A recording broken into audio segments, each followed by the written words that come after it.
할렐루야. 우리 옆에 있는 분들 축복하며 인사하십시다. 할렐루야. 반갑습니다. 오늘 주신 하나님의 말씀은 요한복음 17장 1절부터 끝절 26절까지 말씀이 되겠습니다. 요한복음 17장 1절부터 끝절 26절까지 제가 한 절 여러분이 다음 절 교독하는 방식으로 읽겠습니다. 예수께서 이 말씀을 하시고 눈을 들어 하늘을 우러러 가라사대 아버지여 때가 이르렀사오니 아들을 영화롭게 하사 아들로 아버지를 영화롭게 하게 하옵소서.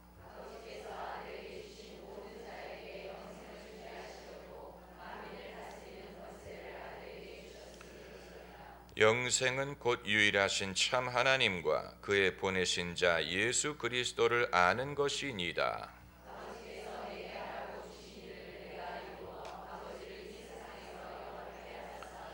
아버지여 창세전에 내가 아버지와 함께 가졌던 영화로서 지금도 아버지와 함께 나를 영화롭게 하옵소서.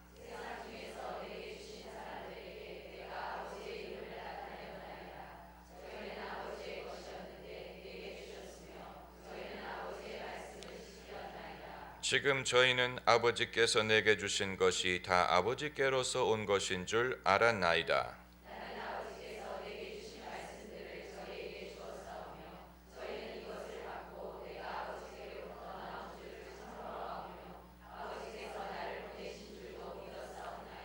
내가 저희를 위하여 비옵나니 내가 비옵는 것은 세상을 위함이 아니요 내게 주신 자들을 위함이니이다. 저희는 아버지의 것이로소이다.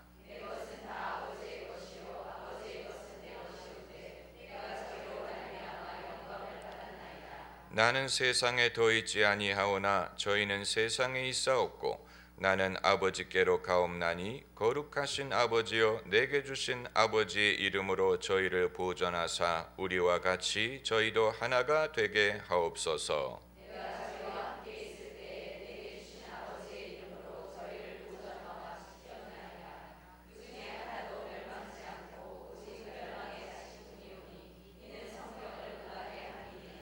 지금 내가 아버지께로 가오니 내가 세상에서 이 말을 하옵는 것은 저희로 내 기쁨을 저희 안에 충만히 가지게 하려 함이니이다.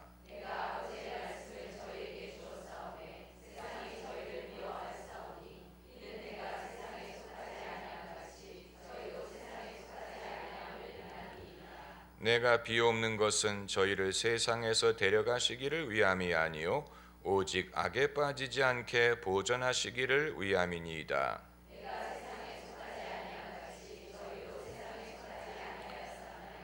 저희를 진리로 거룩하게 하옵소서. 아버지의 말씀은 진리니이다.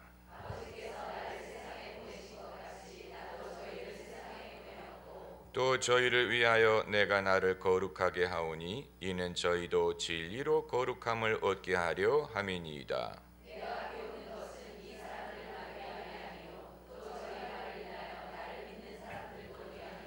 아버지께서 내 안에 내가 아버지 안에 있는 것 같이 저희도 다 하나가 되어 우리 안에 있게 하사 세상으로 아버지께서 나를 보내신 것을 믿게 하옵소서.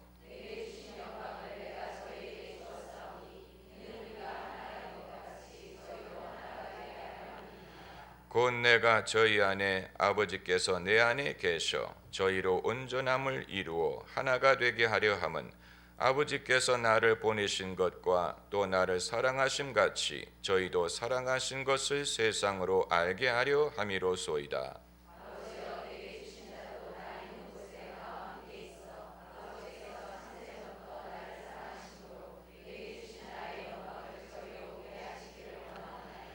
의로우신 아버지여 세상이 아버지를 알지 못하여도 나는 아버지를 알았사고 저희도 아버지께서 나를 보내신 줄 알았사옵나이다.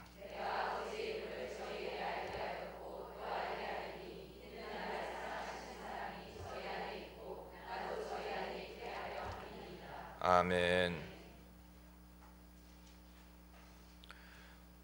예수님의 장문의 기도를 담고 있습니다. 4개 복음서가 4개 복음서 중에 예수님이 뭐라고 기도했는지를 가장 많이 구체적으로 다룬 복음서가 바로 요한복음입니다.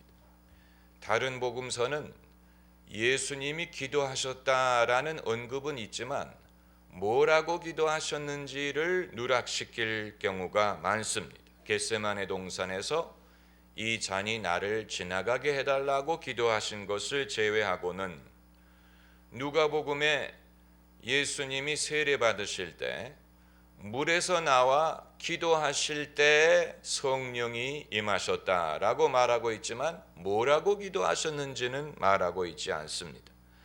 또 누가복음을 보면 예수님이 산에 올라가서 밤이 맞도록 기도하셨다라고 말하고 있지만 뭐라고 기도하셨는지는 말하고 있지 않습니다. 하지만 요한복음에는 예수님이 기도하셨다라는 말뿐만이 아니고 뭐라고 기도하셨는지를 포함할 때가 있습니다.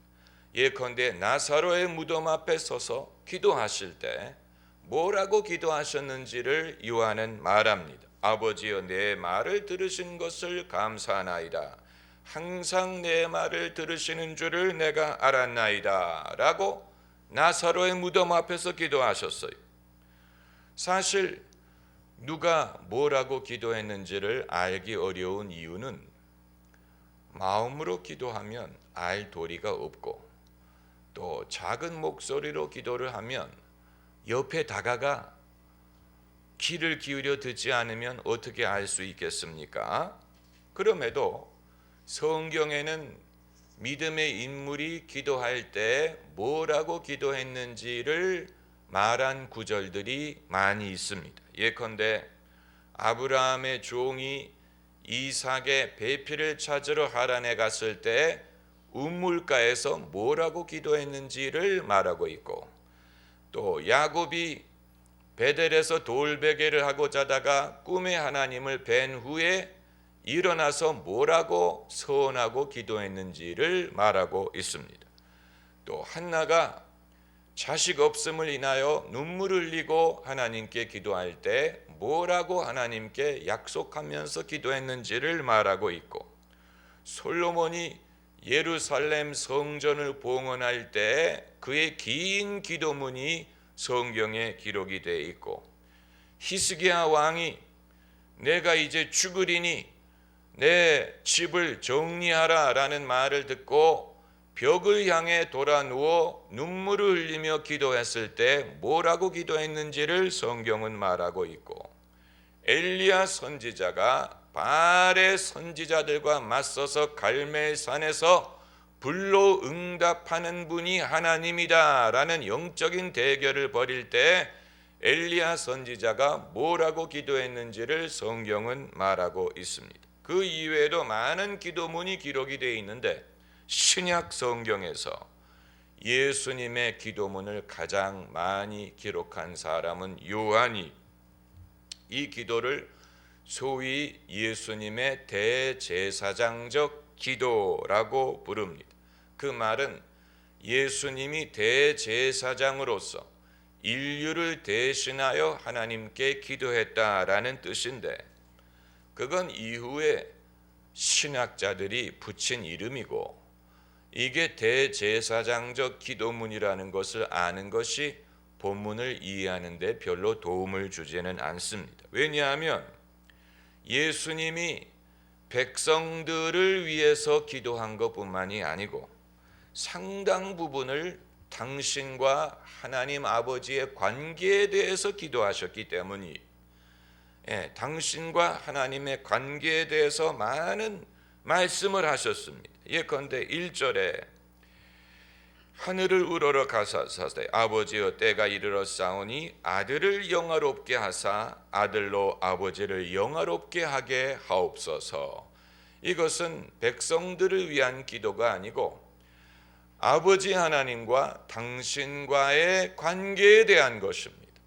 저를 영화롭게 하소서 제가 하나님을 영화롭게 하게 하옵소서. 이건 예수님만이 하실 수 있는 기도예요. 우리가 이것을 흉내낼 수 없어요. 하나님, 저를 영화롭게 해주시면 저도 하나님을 영화롭게 하지요. 그건 우리에게 통하지 않습니다.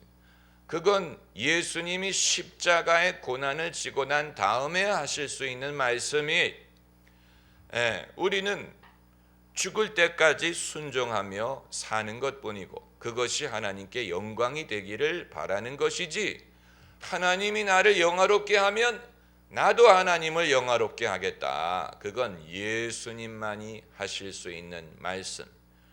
그리고 이 영광, 예수님이 말씀하시는 이 영광은 창세전부터 아들과 아버지가 함께 누리던 것을 말하는 것입니다.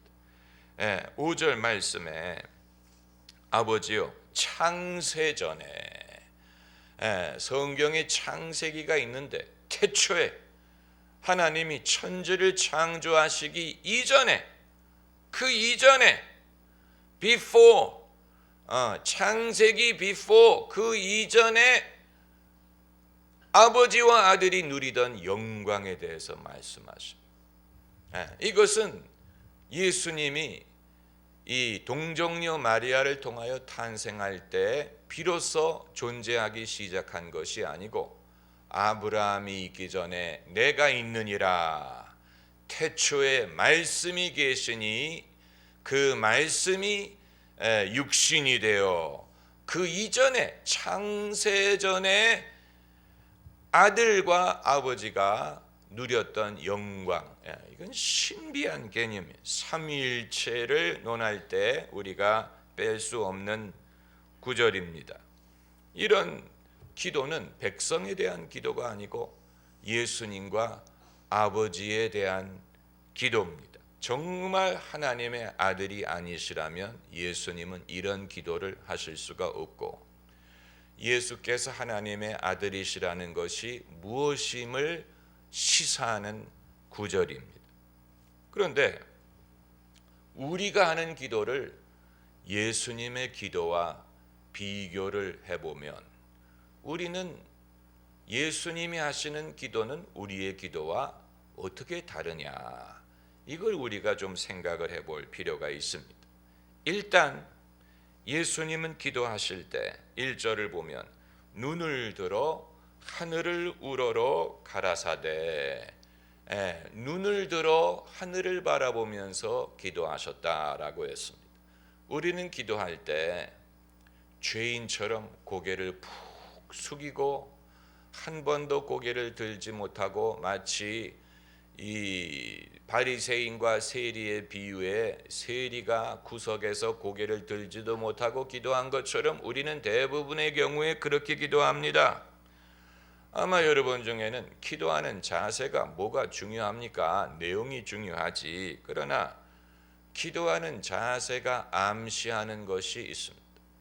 우리가 그렇게 고개를 푹 숙이고 죄인처럼 기도한다는 말은 하나님을 어떤 분으로 여기냐면, 엄한 교장 선생님 앞에 불려나간 것, 또 엄한 할아버지 앞에서 말 대답을 하지 못하고 꾸중을 듣는 학생의 모습을 연상시킵니다.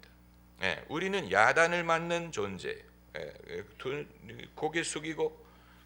제가 오래전에 섬기던 교회에 사무실 직원들이 여러 명이고 사무장님이 있었어요. 사무장, 그분은 평신도신데 이제 느즈막한 나이에 사무장의 직분을 맡은 거예요.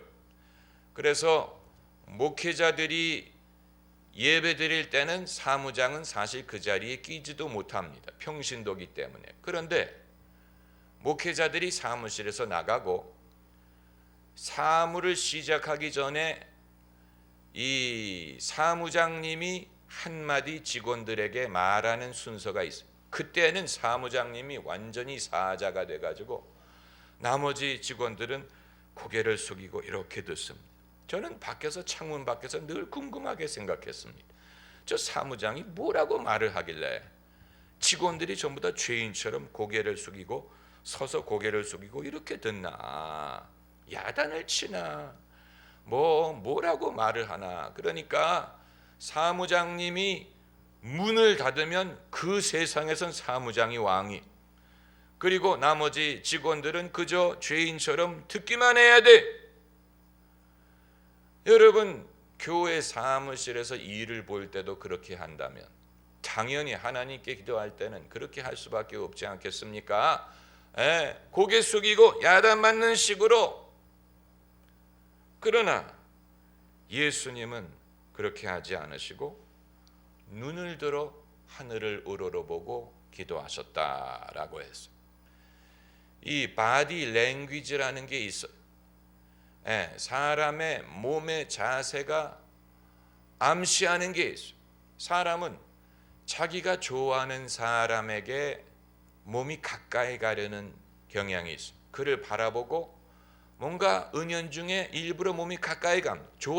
그래서 사람들의 바디 랭귀지를 보고 누가 누구와 가깝다, 누구를 좋아한다, 이것을 눈치챌 수가 있는데, 고개를 푹 숙이고 그리고 죄인처럼 기도하는 사람은 자기 마음속에 하나님이 무섭고 멀고 자기는 하나님께 무엇을 바랄 자격이 없고 이런 생각을 하고 있다는 뜻이고, 반대로 눈을 들고 고개를 드는 사람은 하나님과 인격적인 관계를 믿는다는 뜻입니다.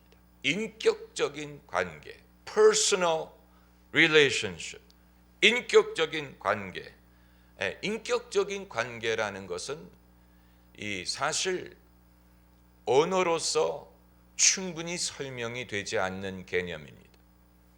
인격적인 관계라고 말할 때 우리는 무슨 뜻인지 잘 납득이 되지 않습니다. 이렇게 생각하시면 됩니다.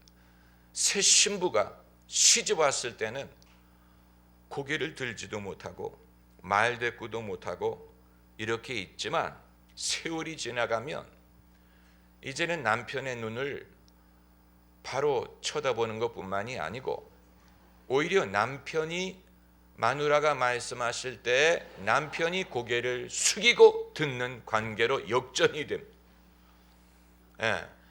우리가 하나님을 눈을 들어 기도한다는 말은 그런 식으로 기세가 등등하다는 뜻이 아니지만, 적어도 하나님과 대화가 가능하다고 믿는 사람이라는 뜻.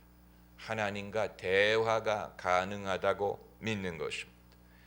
제가 성도님들이 은혜를 받게 하기 위하여 이 손을 얹고 기도를 할 때, 모든 사람이 그런 건 아닙니다만은 손을 얹고, 머리에 손을 얹고 기도하게 되면 그 사람의 두상을 파악할 수가 있습니다. 사람마다 두상이 달라요. 머리가 큰 사람도 있고 작은 사람도 있고 삼각형인 사람도 있습니다. 머리카락 때문에 그게 가려서 알 수가 없는데 손을 얹으면 이렇게 삼각형의 두상을 가진 분도 있고, 뒷장구, 앞장구, 머리가 좋은 분일수록 머리가 크다 하는 사실을 제가 발견합니다. 머리가 좋은 사람은 역시 용량이 커요. 그런데 어떤 경우에는 하나님의 은혜를 받게 하기 위하여 손을 얹고 기도할 때 그분이 고개를 푹 숙이고 이 마음을 열 의지가 없고, 나는 죄인이고 나는 무엇을 하나님께 받을 자격이 없고 아마 그런 일은 결코 일어나지 않을 겁니다 라는 그런 모습으로 기도를 받는 분들이 있어요. 그런 분들은 은혜 받기가 참 어렵습니다. 참 어렵습니다. 소극적이고 입을 열어 기도하라 그래도 안 합니다. 조금 하다가 맙니다. 그래서 제가 좀 답답해서 좀 소리를 내서 기도하시라 그러면 안 듣습니다.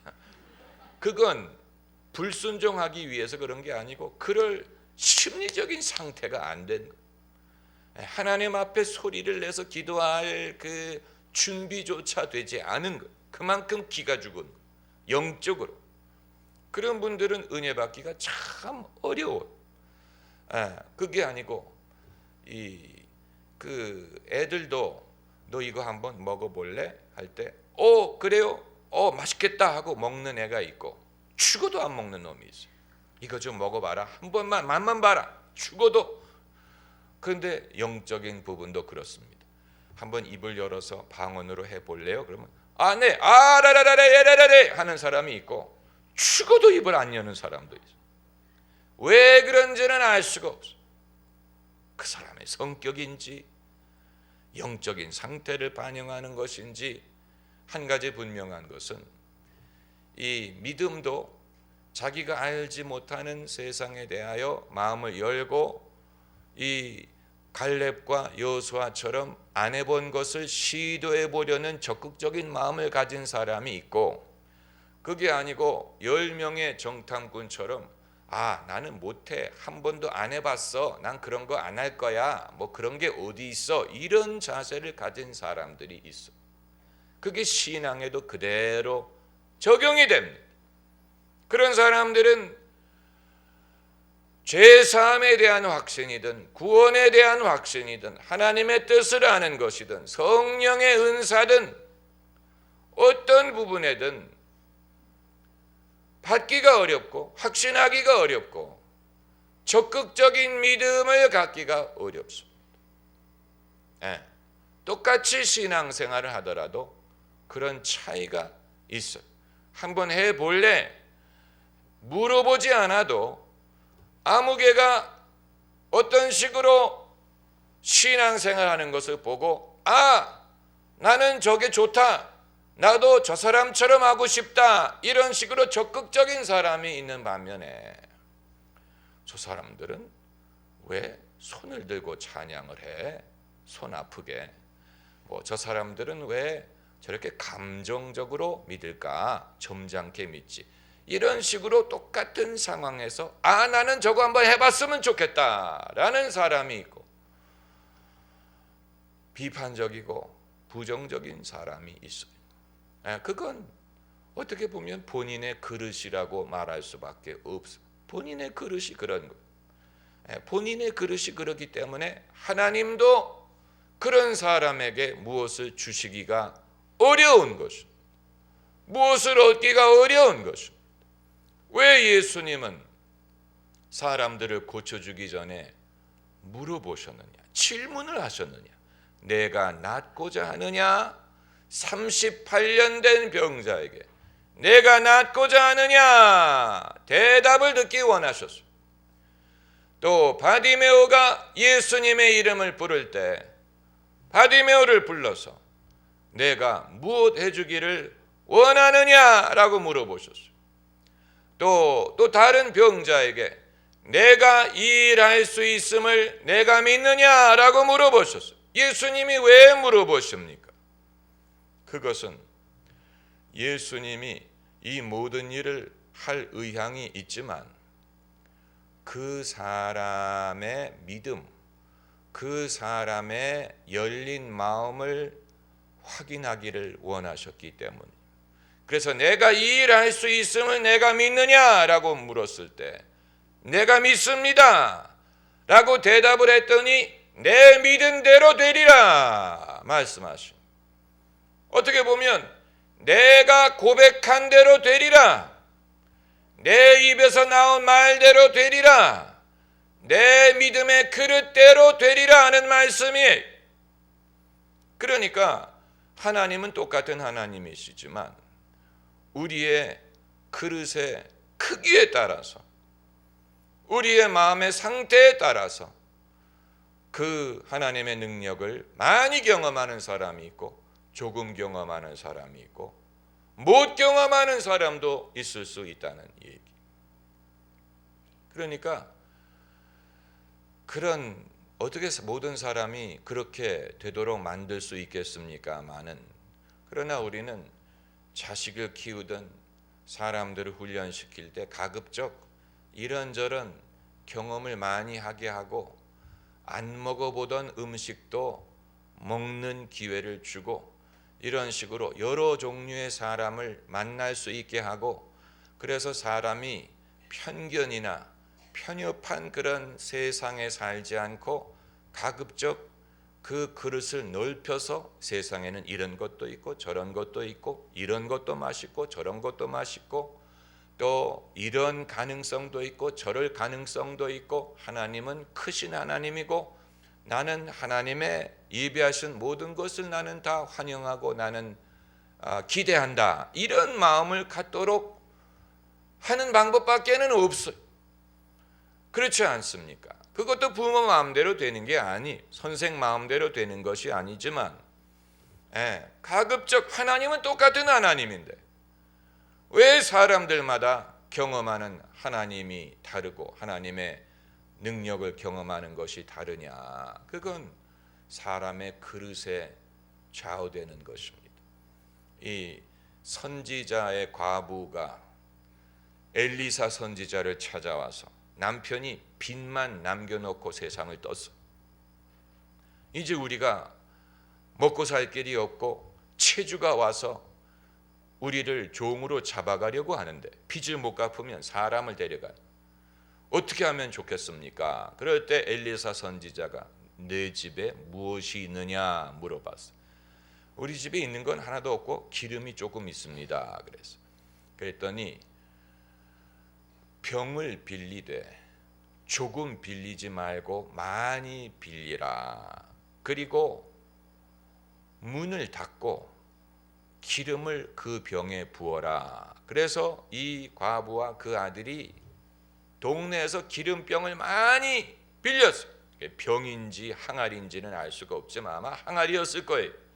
그 당시에는 유리가 없었을 테니까 토기로 만든 그릇이니까 병이 아니고 항아리죠. 근데 아무튼 많이 빌렸어요. 그리고 문을 닫고 하나님이 하시는 일은 이렇게 문을 열고 선전하는 것보다는 믿는 사람들이 와서 문을 닫고 그리고 하나님이 역사하시는 경우가 많아요. 그래서 기름을 붓기 시작했는데 붓고 부어도 이게 다 하지 않고 계속 흘러나왔다. 그래서 언제까지? 빌려온 그릇이 다 찰 때까지. 그리고 멈추더라. 그러니까 그 사실을 알았더라면 이웃 동네까지 가서 병을 빌렸을 텐데. 그러니까 그릇만큼 채워주는 거예요. 그릇만큼. 하나님은 얼마든지 그 기름이 흘러나오게 하실 수 있지만 그릇이 그것밖에 안 되면 그것밖에 흘러나올 수가 없는 것이죠. 우리가 믿음을 키우는 것도 그와 같습니다. 이 병을 준비하는 그릇을 준비하는데 하나님은 얼마든지 부어주실 수 있어요. 그러나 사람들이 적당주의, 난 이걸로 충분해. 그건 믿음대로 될지어다. 그건 그걸로 충분하면 오케이. 아니면 난 그렇게 양적으로 많이 받아야 된다고 생각하지 않아. 난 그건 욕심이라고 생각해. 그 믿음대로 될지어다. 아니면 나 안 믿어. 그 그릇대로 그럼 우리가 그릇 공장을 만들면 영혼이 나온다는 얘기야. 그런 게 어디 있어? 그게 아니고 그릇을 빌리라고요? 알았습니다. 트럭을 전세 내 가지고 온 도시를 다니면서 하루 3번씩 그릇을 빌려. 아직도 그 기름을 붓고 있을 때 아직도 나와요? 내가 한 번 더 돌아서 한 번 더 동네를 돌아가지고 빈 그릇이 없으면 달아야라도 빌려오지요. 뭔가 다른 게 있지 않아요? 뭔가 차이가 있죠. 차이가 있어. 만약에 여러분이 그 차이를 눈치채지 못하신다면 믿음의 원리를 이해하시지 못하는 것이죠. 사람들이 그런 종류의 사람들이 있어요. 나는 많이 필요 없어. 나 조금만 있으면 돼. 그것도 나쁜 건 아니에요. 어떤 이들은 양적인 거 강조하는 거 나 그거 별로 좋아하지 않아요. 그건 욕심의 산물이에요. 그것도 그 본인의 신념이. 아니면 난 그런 거 안 믿어요. 그럼 그릇이 적은 사람은 하나님이 차별하신다는 말이에요? 난 그런 하나님은 난 안 믿을래요. 그건 이상한 생각이죠. 그건 이상한 생각. 하나님을 나쁜 분으로 만드는 것이죠. 아니면 주님의 주신 말씀을 그대로 믿고 그러면 내가 순종을 하되 크게 순종을 해야 되겠다. 그 말씀을 내가 크게 받아들여서 말씀 그대로 내가 받아들여서 그대로 내가 실천을 해야 되겠다. 그런 사람에게는 더 크게 하나님이 역사하시는 것이 똑같은 하나님인데도 불구하고 이 예수님의 방법은 인격적인 방법이라고 말씀을 드렸죠. 유교 문화에는 인격적인 대우가 없다고 보면 됩니다. 유교 문화에서는 같은 동격에 있는 사람끼리는 서로 존중할지 모르지만 서로 위치가 다를 때는 말도 섞으려고 하지 않습니다. 윗사람이 아랫사람과 말을 섞으려 하지 않습니다. 상명하복이 윗사람은 명령하고 아랫사람은 순종하고 그게 다지 아랫사람의 말을 윗사람이 경청하는 것 그건 상상할 수 없어. 윗사람은 지시만 해. 며칠 전에 인터넷에서 누가 어느 이 복지단체에 국무총리가 방문을 하는데 국무총리가 온다고 미리 엘리베이터를 잡아놓고 어르신들은 계단으로 오르락내리락 한다는 사진을 누가 올렸어. 보니까 정말 국무총리가 온다고 직원이 엘리베이터를 문을 열어놓고 거기서 대기하고 있고 할아버지 할머니들은 계단으로 내려오고 있더라. 그게 우리나라의 문화예요. 윗사람이 온다 그러면 엘리베이터 잡아. 다른 사람들 엘리베이터 못 쓰게 하고 아직 오려면 10분 남았는데 엘리베이터를 잡아놓고 문을 열어놓고 기다리고 있는. 이게 이제 우리의 권위주의적인 문화예요. 그런데 국무총리가 그걸 요구한 게 아니에요. 그러나 아랫사람이 그렇게 해야 되는 줄로 생각을 하는 거예요. 아랫사람이 높은 분이 오니까 당연히. 그래서 저희 교회는 일부러라도 그런 예배 끝나고 제가 3층으로 올라갈 때는 제외하고 일부러라도 뭐 신방을 가든 뭐 목회자들 사무실에 가든 일부러라도 목사님 오십니다 이런 말 일절 못하게 하고. 그래서 어쩌라는 거예요. 무슨 뭐 상감마만 합시오도 아니고 그런 식으로 하는 데가 많아요. 목사님 오십니다. 그럼 사람들이 막 무슨 뭐 예수님이 오셔도 그렇게 하지 않을 사람들이 윗사람이라고 뭐 그건 유교적인 문화에 예수님은 그렇게 하지 않으셨어요. 예수님은 소위 아랫사람이라고 아랫사람 취급을 하지 않고 그들이 병자든 이방인이든 죄인이든 여자든 문둥병자든 그들과 말을 섞으셨고 그들과 대화하셨고 사정을 물어보셨고 그들의 말을 듣기를 원하셨어요. 이게 인격적인 관계. 예수님이 어떠하신 것처럼 하나님도 어떠합니다. 하나님은 여러분 유교 문화에서는 유교 문화뿐만이 아니고 모든 주종 관계에서는 종의 말을 안 듣는 것뿐만이 아니고 종의 이름을 알려고 하지도 않아요. 종에게는 이름이 없어요. 벤허를 보면 로마 함대 제독이 벤허에게 처음에는 숫자로 부르잖아요. 41번 이리 와. 이름을 이름이라는 건 없어요. 이름이라는 건 무의미해. 노예는 이름이 없어요. 41번. 그러다가 나중에 베너가 이 제독을 바다에서 구조해 준 다음에 비로소 물어봅니다. 당신의 이름이 뭐냐? 그래서 주다 벤허다. 그랬더니 그때 비로소 주다 벤허라면서 그 이름을 부르는 장면이 나옵니다. 그러나 하나님은 아담과 하와가 범죄한 다음에 아담을 부르셨어. 아담 어디 있느냐? 가인이 동생을 죽인 다음에 하나님이 가인을 찾아오셨어요. 하나님은 죄인이라고, 낮은 소자라고, 말도 안 섞고 너는 그냥 내 말을 듣기만 하라, 이렇게 하시는 분이 아니에요. 우리가 그걸 알아야 돼. 고개를 푹 숙이고 죄인처럼 기도할 때도 있지만, 그러나 어떻게 항상 그러겠습니까? 하나님이 우리의 말에 귀를 기울이실 줄을 믿어야 되고, 하나님이 나와 대화하기를 바라신다는 것을 믿어야 돼. 기도는 일방적인 구조 요청이나 보급품 요청하는 게 아니에요. 우리가 뭐 생수가 떨어졌고 뭐 쌀이 떨어졌고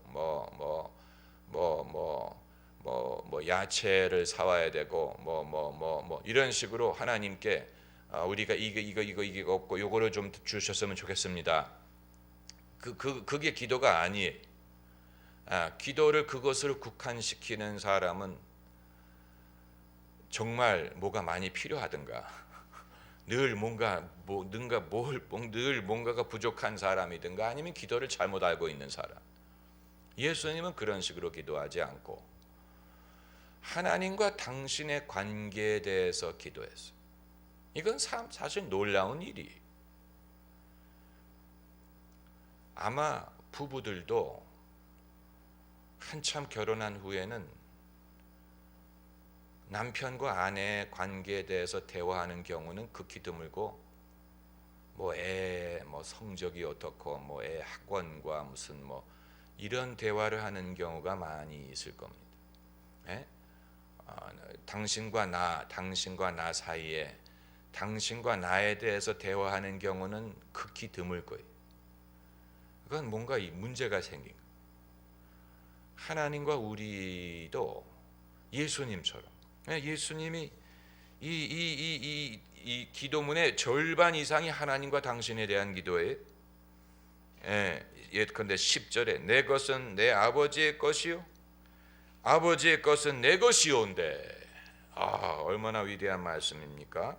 내가 저희로 말미암아 영광을 받았나이다. 이런 식으로 5절에 아버지여 창세전에 내가 아버지와 함께 가졌던 영화로서 지금도 아버지와 함께 나를 영화롭게 하소서. 하나님 아버지와 당신에 대하여 이 인격적인 관계, 우리의 기도가, 그럼 어떻게 하면 이런 기도를 할 수 있습니까? 오늘 다 말씀드릴 수가 없어요. 오늘 다 말씀드릴 수가 없고, 우리가 하나님께 무엇을 구하고 받으리라고 믿을 수 있는 근거는 우리와 하나님이 남남이 아니고, 하나님은 나의 아버지요 나는 하나님의 자녀이기 때문에 가능한 것입니다. 그러므로 그 관계에 초점을 맞춰야 됩니다. 주는 나를 기르시는 목자요 나는 주님의 귀한 어린 양. 하나님과 나의 관계에 대해서 말하고 있지 않습니까? 이게 진짜 하나님을 아는 사람의 모습인 것입니다. 기도하십시다.